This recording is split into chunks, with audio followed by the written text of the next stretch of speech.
The Diary of a Certified Psychopath. Off the crank.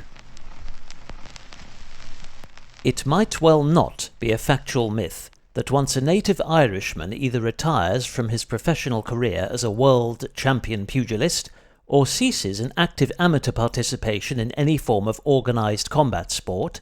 he instantly surrenders his blood-given Irishness, pending an official review from his peers who evaluate the merits and shortfalls of their fellow countrymen's individual performances based on a 10-tier toughness scale, with 1 being considered tough as tungsten, and 10 harder than Higgs boson. The assessed combatant's nationality is then only reinstated if he scores at least 6, which is viewed as being resilient enough to survive the average waiting time for a British energy supplier's customer support department,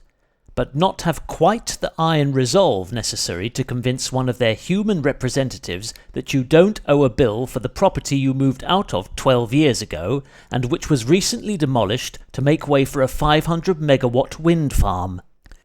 This controversial supposition regarding a Celtic warrior's revocable heritage was not, as one might expect, shamelessly plagiarised from the biographies of such legends of the squared or octagonal circle as Steve Collins, Mickey Ward, Conor McGregor, or Dave Allen, but rather whispered by a 2-leafed shamrock that lay nestled amidst the lush carpets of clovergrass framing Park Avenue's verdant recreation ground. Well, what a tortuous grind that was onto the topic at foot! But well worth the wasted waffle for the wait, because it was a place where, at roughly 10 well-tempered miles into this recuperative reckoning with reality, during one ephemeral spring moment, balanced on an abundance of leafy promontories that rustled lilting soliloquies in sanguine response to a clement offshore breeze,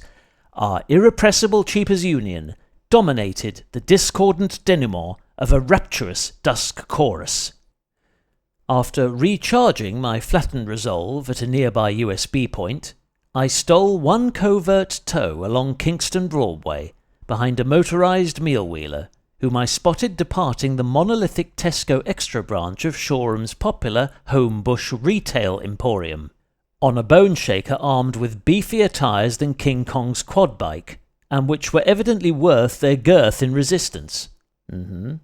Unless, of course, this grub-lugging key worker's unusually slow lick was caused by the minibar of Smirnoff and Campari that was strapped to their pannier rack with bungee cord.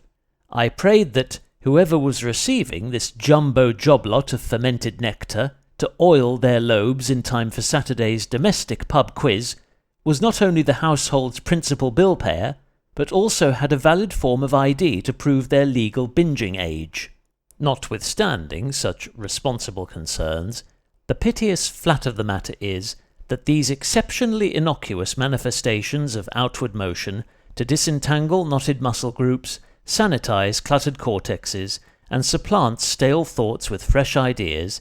invariably amount to my spinning out otherwise idle time waiting for something vaguely mundane to occur, which I can then exaggerate for comic effect, whilst the faintest incentive to skim through any performance-related statistics that might have been arbitrarily accrued during my modest errands of mild mercy is considered a tedious coincidence. Indeed, with such scant regard for Strava's algorithmically fortified fitness coaches and their aerobically inclined disposition,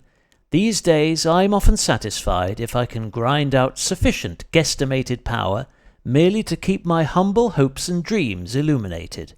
Then pray there are enough sustainable watts in reserve to jump-start the dead left indicator light on the hybrid Honda Accord that almost collided with an oncoming e-scooterist, who themselves had elected to take dangerous liberties by barrelling over Buckingham Road's level crossing well after its sirens had wailed their shrill warning of an approaching 30-carriage freight train, and affording narrow clearance to its descending barriers.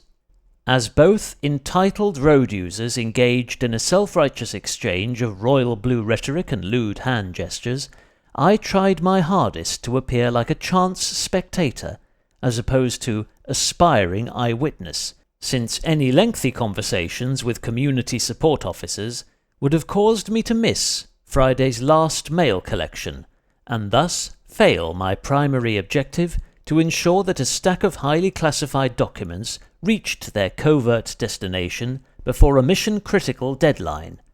And all at the behest of those law-abiding professionals whose arcane practices continue to conflict with the practical principle of a paperless office.